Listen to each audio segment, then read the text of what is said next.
In China, online food ordering and delivery is big business. By July of 2020, almost half of the total Chinese netizen population had ordered food online. According to Statista, that's over 419 million people in China that have used online food delivery in 2020, accounting for around $51.5 billion worth of revenue, with that number expected to rise to $57 billion in 2021, more than the second and third largest global markets combined. In the wake of the COVID-19 pandemic, the food service industry suffered a dip in business as dining in became restricted, restaurants were unable to open at all, and customers were becoming wary of dining out. Restaurants lean more on delivery orders in order to bring in revenue. In China, that most likely meant turning to delivery platforms like Meituan or Ele.me, the duo that dominates the country's delivery sector with a 94% market share. The way it works is restaurants listed on these platforms handle the meals, while the platform handles ordering and delivery. For each order, restaurants pay a commission. Restaurants can also pay extra for preferential listings on the platforms or agree to offering discounts. And because of the discounts, despite the added cost of packaging and delivery, it can even be cheaper than dining in. The convenience and affordability of food delivery means there's much demand for it. Customers can pick out what they want from smartphone apps and have the orders delivered to their doorstep, usually within an hour. The pandemic really stressed the importance of delivery, as it also included bringing groceries and essential products to consumers. But for all the benefits brought by delivery platforms, it comes at a cost to restaurants, workers, and even customers. Commissions became a point of contention between delivery platforms and restaurants. Restaurants have been adversely affected when commissions stayed basically the same despite facing losses in revenue from losing dine-in business, while still operating with low profit margins. Some restaurants have barely managed to pay these commission fees while operating at a loss. Although Meituan waived commissions for restaurants in Wuhan in February of 2020 during the height of the pandemic, while Ele.me also announced proposed cuts or waiving of commission fees for a limited period, many restaurants have still demanded for better policies. Restaurant associations from other parts of China have called for an overall commission reduction and accused platforms like Meituan of charging higher commissions of up to 26% if restaurants don't enter into exclusivity agreements.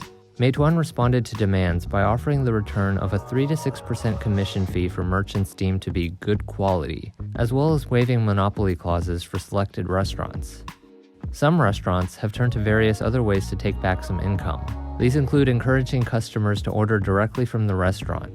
Although food ordering platforms help with exposure, WeChat has also been used in self-promotion, and some restaurants have even started turning to handling deliveries themselves, though it's hard to compete with the armies of delivery personnel from Meituan and Ele.me. Complaints from restaurants against platforms aren't limited to the Chinese market either. In the US, platforms like Uber Eats, Postmates, and DoorDash initially refused to lower commission fees during the pandemic. Additionally, platforms have even been known to list restaurants without their permission. While white-collar workers made up the majority of food delivery customers in China, many delivery drivers in China include migrant workers without college degrees. And despite serving a critical frontline role during the COVID-19 pandemic, they're easily replaceable.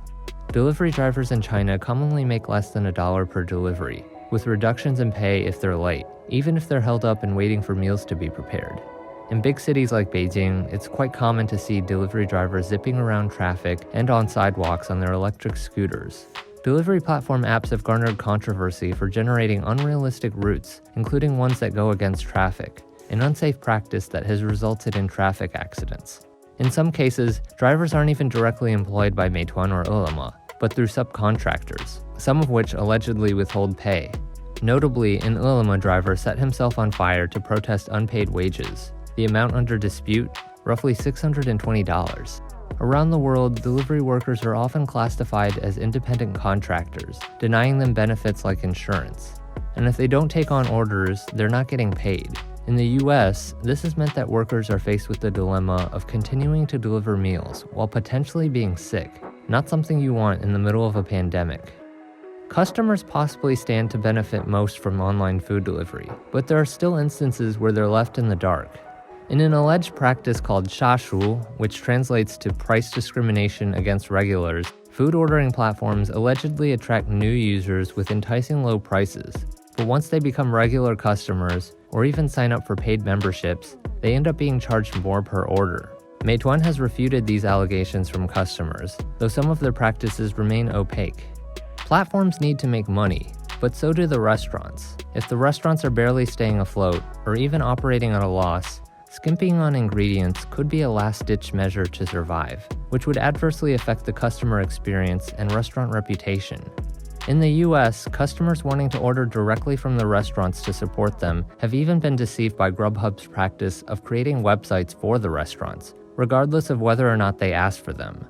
The phone numbers listed on the pages don't list the restaurant's real numbers, but rather a redirect number that charges restaurants a service fee for calls. Sometimes, customers aren't even ordering from who they think they are. Imposter restaurants have even been listed on Grubhub. And in some cases, customers wanting to tip their delivery drivers found out that their tips went to the platform instead. In the example of DoorDash, customer tips were used to subsidize wages instead of going directly to the delivery drivers as a bonus on top of their base earnings. Although they've since updated their policy where delivery personnel now receive 100% of customer tips, it's unclear if that has had any wider effect on wages for the drivers. Online food delivery is only expected to grow. According to Statista, it's estimated the global market will reach around $154.3 billion by 2023, up from $111.3 billion in 2020. So can online food delivery platforms turn a profit without hurting the very restaurants that drive its business? Can the plight of the workers improve? Legislation and lawsuits aiming to address such issues have been put forward around the world. But will it be enough for improvements to be made for the better of all?